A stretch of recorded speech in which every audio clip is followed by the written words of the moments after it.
I'm going to begin by showing you how to feed your sourdough starter. So you need a large container. I like to use just a regular mason jar. You can use whatever you like, but you need to remember that your starter is going to grow quite a bit. So you don't need a lot of fancy equipment to make sourdough, but you do need a scale. I love our Pampered Chef digital scale because I can convert it to ounces, pounds, and grams, and standard measurements with sourdough measures everything in grams. So you don't measure with cups when you're making sourdough, you measure by weight. So in here, I've got 101 grams of sourdough starter. You can get some starter from a friend. You can buy a dehydrated starter online.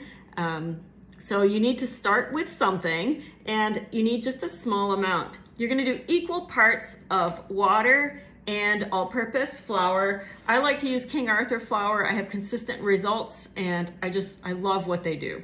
So my first thing to add to the starter is water. I'm using filtered water. I'm going to hit the tare feature on my scale to zero it out, and then I know I just need to add enough water to get it to 101 grams, just like I had with my starter. The first time you do this, go slow, because it doesn't take as much as you might think. There we go. Now I went over just a little bit. So if that happens, just pour a bit out and then weigh again. There we go. I've got 100. That's close enough. Within 1 gram, you're okay. All right, now mix it up. It'll make it easier.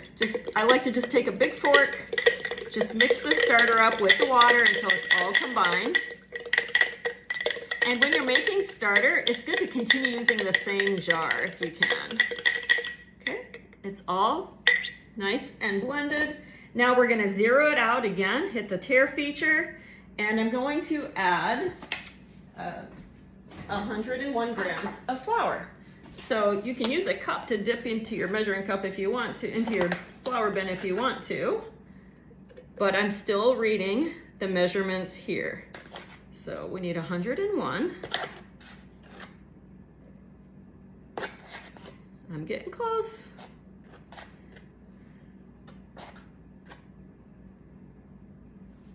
Perfect, 101 grams. Now I'm gonna go ahead and mix it all up until it's blended. Do you notice my jar is filled to about here? It's going to fill most of the way when it's time. Now in this example, I had a small amount of starter. If you have a starter that someone gave you and it's more than 100 grams or 115, whatever amount you want, you're going to remove that to get your starter to the level that you want, and that's called sourdough discard. It means you discard it. You can use it for a recipe that's designed for sourdough discard, or you can give it away, or you can toss it. There we go. It's all mixed up. Now I'm gonna add just a loose lid. I'm not even gonna screw it on. Just gonna leave it like this on the counter for several hours until it kind of doubles in size. And then I'm going to either refrigerate it until I wanna use it the next day, or I can start working with it immediately. So I'll keep guiding you through every step. Earlier today, I fed my sourdough starter. Do you remember how little it was? Look how much it's grown. So you can see there's lots of bubbles in there, but I'm gonna show you the way to know if your starter is ready. You shouldn't rely on your eye alone or the size of it to know that it's ready. You wanna do what's called the float test. So you're gonna take a small amount of your starter and you're gonna drop it into a bowl, just plain tap water, and you're gonna take a look and see, does it float? This one has sunk. So I'm gonna test the other one and we're gonna see if it floats. And if it doesn't, we're gonna wait a little while longer before we mix it. If you try to make your dough before it floats, you're probably not gonna have the kind of lift that you want. So you just need a small amount. We're gonna just see if we can get it to float. And it's still sinking. So we're gonna wait a little longer before we mix it up. I wanted you to see that this does not necessarily mean that it's ready yet. We'll try again in a little bit. So I let my starter sit overnight, and here's what you're gonna notice. It's not as high as it was yesterday, but it is ready to make the bread. And here's the test again. Remember, I showed you, you're gonna have a little bowl of water, and then you're gonna just take a little bit of your starter, and you wanna see if it floats. And it does. So take a touch, bring it in, a kind of a small amount, not a huge amount. If it's too big, it will go to the bottom, like my first one here. But do you see? There's a floater at the top. That means it's ready to go. So we're ready to start our batch. Let's give it a try. So to make the version of sourdough that I'm going to make, I'm following the recipe from the King Arthur website. It calls for 454 grams of starter. I actually made 2 starters, so instead of taking discard, I started a second batch because this particular recipe calls for quite a bit and makes 2 big loaves. So I'm gonna go ahead and pour it right into my bowl. I have the scale. I hit the tare feature so that I could use the bowl to measure everything. And you can actually measure all your flour and water in the same bowl and continue to hit the tare feature. But for today, I measured out everything separately just to speed it up. So I'm getting close to the measurement here. And when you have a little bit left, you want to save it. If you've used it all and you're not quite at the 454 grams, you do want to save a little bit. And I actually, let's see, I measured just a little too much. There we go, got 454 exactly. So my next recommendation for you is to add your water next. All the measurements will also be posted, but all of my ingredients were weighed and not just measured with measuring cups. That's key. So I'm gonna pour my water in, and I like to simply use a fork to mix in the water, and it makes everything easier to combine. So go ahead and mix it all up. You could use a whisk if you wanted to. So it's just gonna look like a sloshy mess. And now we can add everything else. So I've got flour, again, weighed by measure. I'm gonna dump that in. And we need some whole wheat. So I've got that all weighed out as well. I had it in the fridge. I like to keep my whole wheat protected. It stays fresher that way. And actually, let me show you. I buy wheat berries at the grocery store, at our natural food store, and I grind the wheat on the grind setting on the deluxe cooking blender so that I grind only what I need. Bags of wheat flour need to be used quickly, so I'll grind extra, and I'll just store this in the freezer so I don't have to grind it every time that I make flour or I make sourdough. This means that it's going to be fresh, and whole wheat flour can actually become rancid. So you don't want to buy big bags of it and have it hanging around your house for a super long time. It's going to give you better quality if you just grind it yourself or buy smaller bags. So we're going to just combine everything until it's all the flour is moistened. And then we're gonna let it sit for 20 minutes to help those flours hydrate, and then we'll mix. Now, you typically don't add the salt at this point to mix in. You would add it in the next step. But here's what I do, because I'm always afraid I'm gonna actually forget to add the salt. I take my salt, we need 2.5 teaspoons of sea salt, and I just sprinkle it over the top. And now I'm just gonna cover this and let it sit for 20 minutes before we do the kneading step. Now that the dough has been resting for 20 minutes, we're ready to knead it in the bowl. You can do this by hand if you want to, but why bother when you've got the deluxe stand mixer? So here, remember I have the salt just sprinkled on top. I'm just gonna put it onto the stand mixer. You wanna use the dough hook. Unhook the back here to release it. And this does all of the work. It's got presets. So I'm gonna turn the dial until Knead shows up. Press the button in.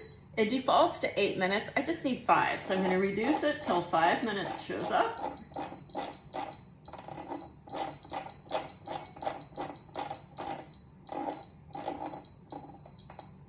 There we go. Press, and it's gonna do all the work. I don't have to watch it. In 5 minutes, it will be ready to rest. The kneading is done. I'm gonna go ahead and let it rest for an hour on the counter. You can keep it in the same bowl if you want to, but it's best to have it covered with a lid. So I'm gonna transfer it to my stainless mixing bowl. I'm using the 16 cup size because this needs to be able to pretty much double. And I don't wanna tie up my mixer in this because you can let this rise overnight if you choose to. I will likely bake it today because it's early enough in the day. It's super sticky. There we go. See how sticky that is? Get the rest off. If you have our pan scrapers, that makes it really great to clean the bowl out too. Okay. So we're gonna let this just rest, put a lid on it, put it on the counter for 1 hour, and then you can either refrigerate overnight or bake with it. So we'll let it rest. Okay, we're ready for more. This sat for an hour on the counter.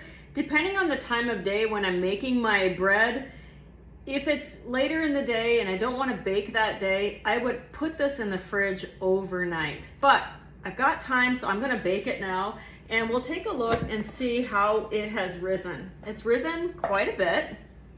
Looks just like that. So on your mat, we're just going to add a little bit of flour. This is our silicone baking mat, and we have plenty of resting to do still. So let's take all the dough out. This is going to be enough for 2 loaves or 1 big one. So if you're making, like, there are pans called Pullman pans that make kind of a traditional full, great big loaf pan worth. This would be enough for that. But I'm gonna bake more traditional sourdough loaves just to show that to you. Okay, so you wanna go ahead and just bring this together. We've got some flour on the mat that'll make it easy. Make sure you've got flour on your hands. We want it to kind of come off the mat. If it sticks, just work with it. It's okay. We're not looking to knead it. We just want it to be able to rest. Okay, now it's no longer stuck. I'm gonna take my scraper. You can use a butter knife if you want to. Just do a rough split right down the middle because we want this to be for 2 loaves. If you've got a bench scraper, you can use that as well. And now I'm going to take it and turn it under itself to kind of make a ball like this. And I'm gonna dip some flour so it's not terribly sticky. So you see how that formed together? If you need to grab more flour, you can. I am definitely partial to King Arthur flour for all of my baking. I always get great results from it. And they're a great company too. Okay, we've got 2 loaves that are formed. Now you're gonna take a tea towel, or I have a kitchen towel. It's got a Christmas logo on it. I only use it for bread. That way it doesn't ever have anything else on it. You're gonna let it rest for about 20 minutes. While it's resting, you can get your bannetons ready. Now, if you don't have these, you can use a linen lined bowl that's about the same size. I got these online. And to prep them, they are basically like these rattan bowls with a linen sleeve on the outside. You're just gonna add some flour, and we need to coat it because this is where the bread is going to rise. And so we wanna make sure there's flour all around so that it doesn't stick. And put the excess there. So you can kind of see, they're just sort of floured like that. And so when the bread is done resting for its 20-minute rest, we'll be able to have these all ready for the rising step. Okay. And if you have any extra, you can just dump it a little bit on your mat. Okay, so this is ready. We'll wait for the rest and then we'll go to the next step. Okay, the dough has been resting for the 20 minutes. It's time to let it do its final rise. So you're just gonna get a little bit of flour on your hands and then take your baskets or a bowl that's lined with a tea towel if that's what you choose to do. So I'm going to shape these one more time just by turning. Make sure you have plenty of flour. If it's sticky, you need more flour. Go ahead and turn the dough under itself again so you have a nice smooth top, and then you're gonna put the smooth top in the bottom. So just grab some flour and kind of pinch the seams so that it stays put. Let's do this one too. Now this one is going to be an oval shaped. So I got these as a set, and so it gives you one of each. So I've got a smooth edge. I'm going to turn it upside down and then pinch it. So here's the part of sourdough, another part that's not an exact science. These have to rise for up to 3 hours, sometimes less time, sometimes more time. It really depends on the temperatures of the day, what the humidity is like. So you kind of just need to see, how high up is the dough in this basket, and you want it to almost rise to the top. It's not gonna dome, but almost to the top, okay? Go ahead and cover it and then just let it be. I usually let it sit for at least 2 to 3 hours. That usually seems to be about the right time for me.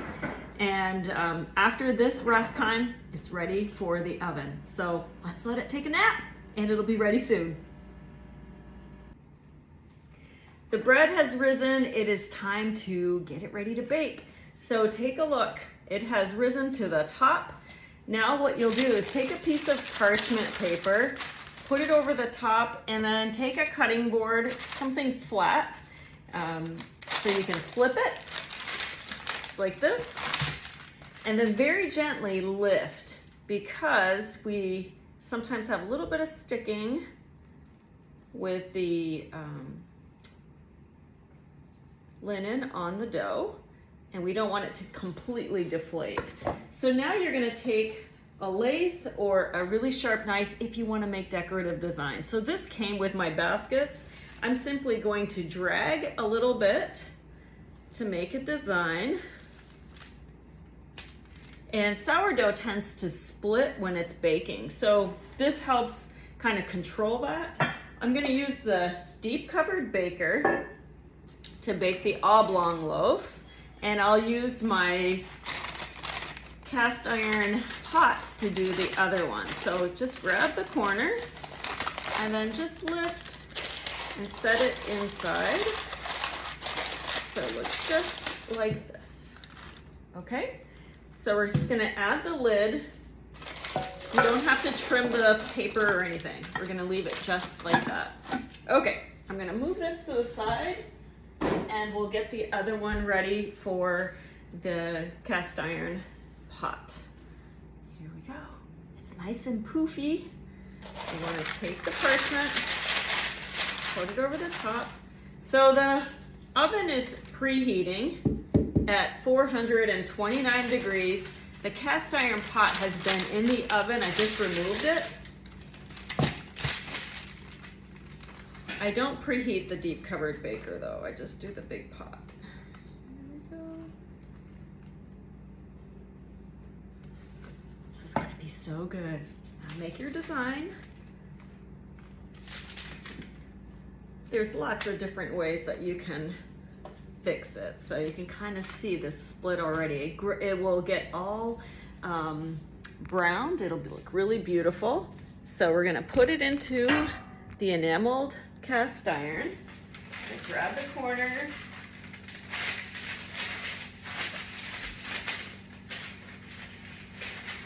And there we go. I'm just gonna drop it right in. And you can see what it looks like, just like that. So because I've got both of my breads covered, I don't bother with a pan of water underneath the rack because the moisture from this is gonna stay trapped inside, so it'll be perfect. I'm gonna go ahead and pop it in the oven for about 30 minutes. I'll remove the lid, let it bake for 10 more until it's nice and golden.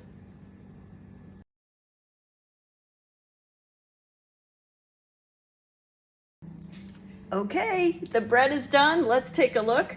I did remove the lid for the last 10 or 12 minutes. So here's what it looks like. And now we're gonna take it and put it onto the cooling rack. Super important, especially with sourdough, don't cut into it until it has cooled. So if you just grab the corners of your parchment, this part is not hot. You can just lift it out onto your cutting mat or into your cooling rack and then just slide it out. And we'll do the same thing with the other. Grab that. There we go. So here we are. So these loaves are super hot, of course. Let's take a look at the underside. Nice and dark. We are gonna have beautiful bread. You can see the design on top. And over here, there we go. So once you learn how to make sourdough, there's all sorts of things you can do. I make English muffins with the dough. I use it for pizza dough. And I'm having fun using the discard for discard recipes, again, that I find on the King Arthur website. Simply do a search for the word discard, all sorts of things show up. So anyway, some of the basic equipment that I like to use are the deep covered baker, the cast iron Dutch oven. They help make a really gorgeous loaf. I hope you'll give it a try, and thanks for watching this tutorial.